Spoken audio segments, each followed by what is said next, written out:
Well, I'm not here to criticize anyone, but before jumping on to the main topic, I want you all to watch this video. दोस्तों IBS वाले patient के लिए सबसे वरदान अगर कोई fruit है कोई फल है तो मेरे हाथ में आप जो अमरूद देख रहे हो गवा देख रहे हो वो है ग्रहणी जिसको हम बहुत बार आईबीएस में कोरिलेट करते हैं बहुत ही दुर्धर व्याधि जिसको ये होती है उसी को इसका सिवियरिटी पता चलता है.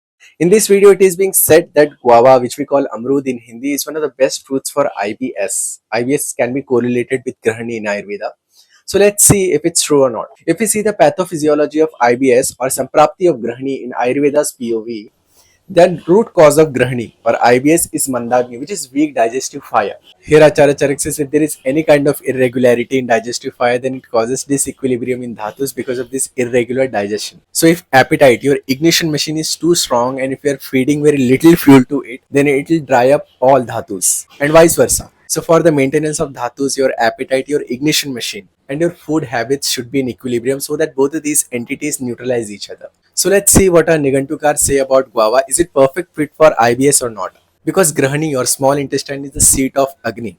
It is called so because it holds up the food, and whatever you're feeding your Grahani, it gives products and byproducts accordingly. What are the anatomical structure of Grahani according to Ayurveda, and rest of the other informations about Grahani is given in the shlok. You can refer it. I'll mention the reference number in the description.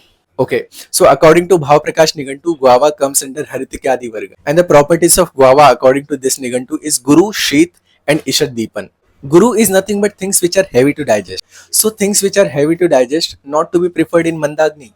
But the other property which is mentioned is Ishad Deepan, which says it ignites the fire but in very small amount. And in Madanpal Nigantu, it is mentioned that Atisare Visheshena and Dipyati Chagnim. This guava is to be preferred in Atisar. It is very obvious. If we see the pathophysiology of Atisar, then the root cause of Atisar is Mandagni. And the next property which is mentioned in Madanpal Nigantu is Dipyati Chagnim. It ignites the fire according to Madanpal Nigantu. According to this Nigantu, we can use it in Mandagni. Even Dhanvantari Nigantu says it is Sheet and Madhur because most of the Madhur Rasatmak things are heavy to digest, which are Guru. And at last, in Abhidroha Varga, Raj Nigantu says guava is sheath and other properties are also mentioned. So the conclusion comes out that guava is good in Atisar, in Mandagni it can be used.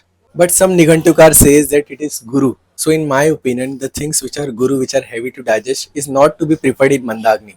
So we have a lots of choices. Why to label a particular product as a perfect one? Isn't it? Well, this is Dr. Hardik Gupta. If whatever I said adds value to your current knowledge, and I made any kind of sense to you, then do check out my page and consider following. Till then, Jai Mata Di.